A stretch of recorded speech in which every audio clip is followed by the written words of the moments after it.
السلام عليكم، معاكم ملوكة من قناة ملوكة الإخبارية. والنهاردة جايبالكم نشرة دسمة فيها أهم وأحدث الأخبار من مصر وكل العالم. هنبدأ بالمحلي وناخد لفة على الاقتصاد، التعليم، الصحة، الرياضة والعالم. جهز نفسك وخلي بالك معايا.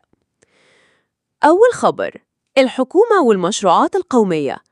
الحكومة أعلنت عن خطط جديدة لتطوير الخدمات في 200 قرية جديدة ضمن المرحلة الثانية من مبادرة حياة كريمة، وبدأوا فعلياً في تنفيذ مشروعات البنية التحتية، شبكات صرف، كهرباء، مياه نظيفة، ومراكز شباب. كمان في خطة لتوسيع الطرق السريعة اللي بتربط الدلتا بالصعيد علشان يسهل التنقل وتقل الحوادث. وتم الإعلان عن تشغيل 3 مصانع جديدة في مناطق صناعية هيوفروا فرص عمل كتير للشباب في محافظات مختلفة.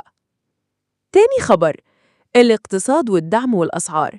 وزارة التموين أعلنت عن تخفيضات جديدة على السلع الأساسية، والمجمعات الاستهلاكية نزلت عروض على الزيت، السكر، الأرز والمكرونة.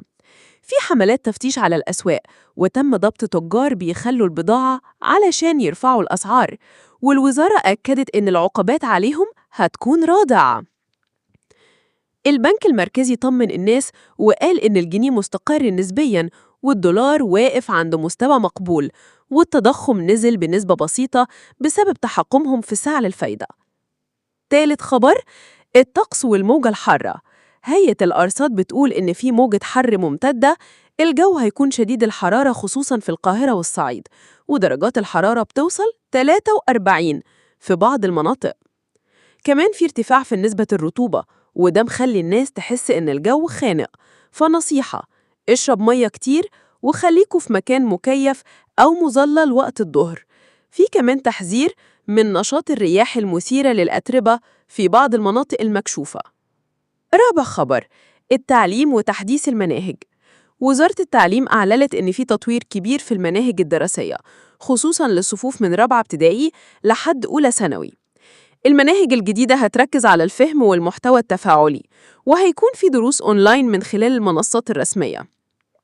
كمان المعلمين هيبدأوا تدريبات على الشرح الرقمي علشان الطلبة يستفيدوا بأعلى جودة تعليم. المدارس الخاصة والدولية بدأت التسجيل للعام الجديد وسط توقعات بزيادة طفيفة في المصروفات. خامس خبر: الصحة والوقاية. وزارة الصحة بتكمل حملات الكشف المبكر عن الضغط والسكر، وبتقدم العلاج بالمجان للي محتاج.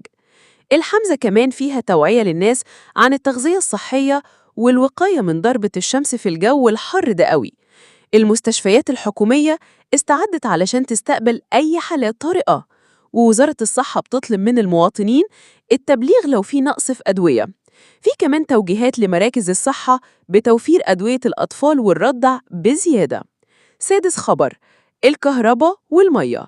وزارة الكهرباء قالت إن استهلاك الكهرباء ارتفع بنسبة 20%، خصوصاً بسبب التكييفات في الجو ده، لكن لحد دلوقتي مفيش تخفيف أحمال.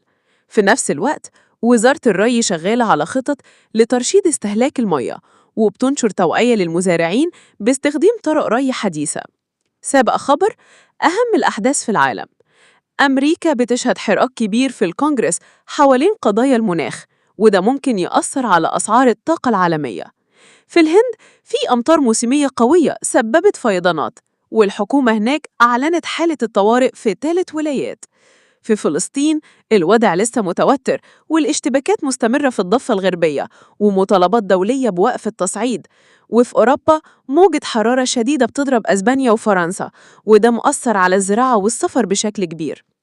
تامن خبر: الرياضة في مصر. النادي الأهلي داخل على سلسلة مباريات مهمة جداً، والمدرب شغال على تحسين الدفاع، وفي كلام عن ضم لاعب أجنبي جديد في فترة الانتقالات. الزمالك أعلن رسمياً عن صفقة لاعب وسط تونسي، والجمهور متفائل بيه جداً خصوصاً مع بداية الدوري. منتخب مصر بدأ المعسكر الجديد علشان يستعد للتصفيات، والماتشات الودية قربت تبدأ. الخاتمة. ودي كانت نشرتنا الكاملة من قناة ملوكة الأخبارية. لو استفدتوا من النشرة ما تنسوش تعملوا لايك واشتراك في القناة، وشاركوها مع أصحابكم اللي بيحبوا يعرفوا الأخبار ببساطة ومن غير تعقيد. معاكم كانت ملوكة، ونشوفكم في نشرة جديدة قريب إن شاء الله. مع السلامة.